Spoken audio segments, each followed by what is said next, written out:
Okay, this is an overview of the individual project for this course. So the case is based on a real credit union, Atlantic Edge Credit Union, located in the community of Port aux Basques, Newfoundland, which is Canada's most easterly province, for those of you who are not from Canada. And the CEO there, his name is Corey Munden, and he's a graduate of the MMCCU program, and he was a student of mine. He took this course and survived, and we're still speaking. So this is an example of how a credit union really went beyond the typical donations, say, given by banks. And instead of just writing a check, they did a whole lot more. They actually played an active role in establishing a daycare. So that's quite unique, I think.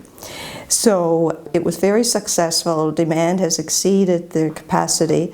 In fact, when I was speaking with Corey about this, he said, you know, by the time it was built, they'd already exceeded, they had enough people on the list, they've already exceeded the capacity. So, but it really, you know, points to the fact that, yes, this daycare met the needs, but now what more can they do to continue to meet community needs?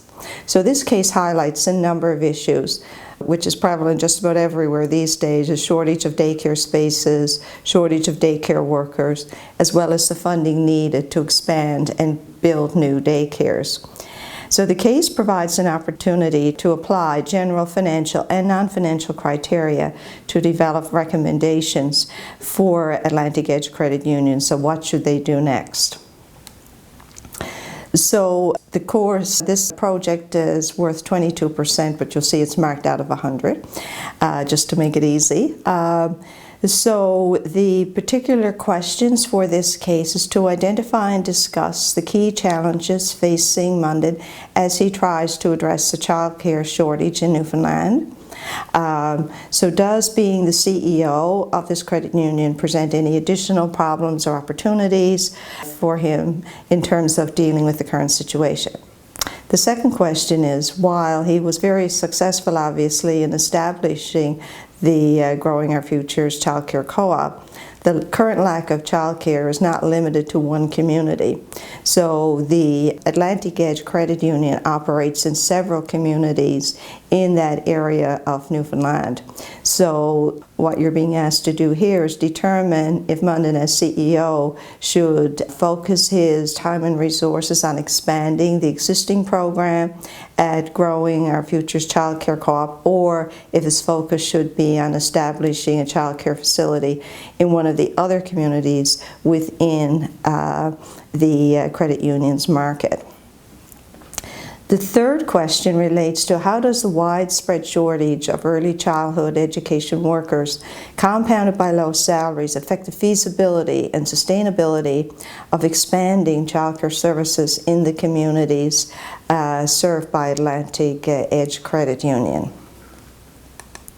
The fourth question is, what ethical and social responsibilities do financial institutions like Atlantic Edge hold regarding the provision of childcare services in the communities in which they serve, particularly in regions facing significant shortages in licensed childcare spaces, such as in the Port aux Basques area? The fifth question focuses around how might the financial structure of childcare operations, including the reliance on government grants and low-interest loans, how would that impact the decision-making process for any expansion initiatives? And given Corey Munden's time constraints, he's already very busy as the CEO of this credit union. This credit union was the original credit union that Corey was CEO of, was called Leading Edge Credit Union. I love that name, but they merged with several other small credit unions in the area, and they, of course, ended up changing their name from Leading Edge to Atlantic Edge.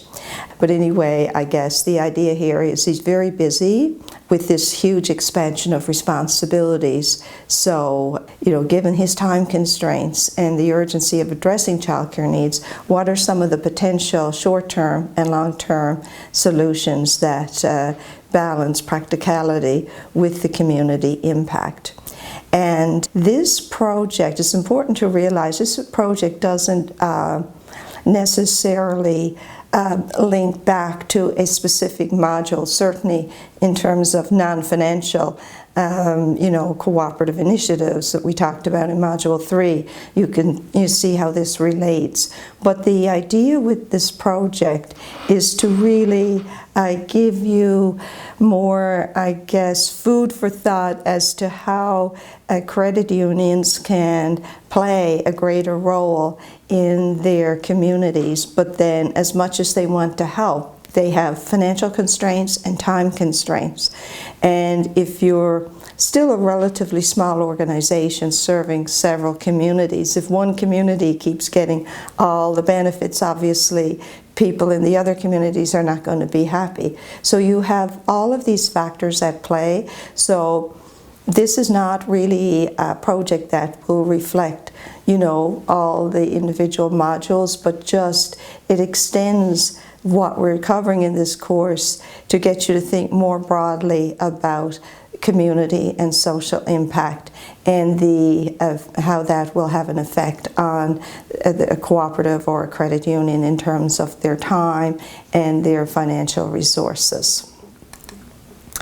So the marking, you can see here question 1 is worth 15, question 2, 15, question 3, 10, question 4 is 10 marks, question 5, 15, and the recommendations, of course, they are very important. So your recommendations have to be fully supported in terms of you want to show that your recommendations are realistic. So if you're making a recommendation that has some issues, no recommendation is going to be perfect. So if there's some weaknesses or threats there, you need to show in your recommendations how you're going to mitigate that. And for your writing style, that's worth 10%. So it's based on the format, organization, grammar, spelling, sentence structure, etc. So that's how I will be marking your projects. So that concludes the overview on the individual project.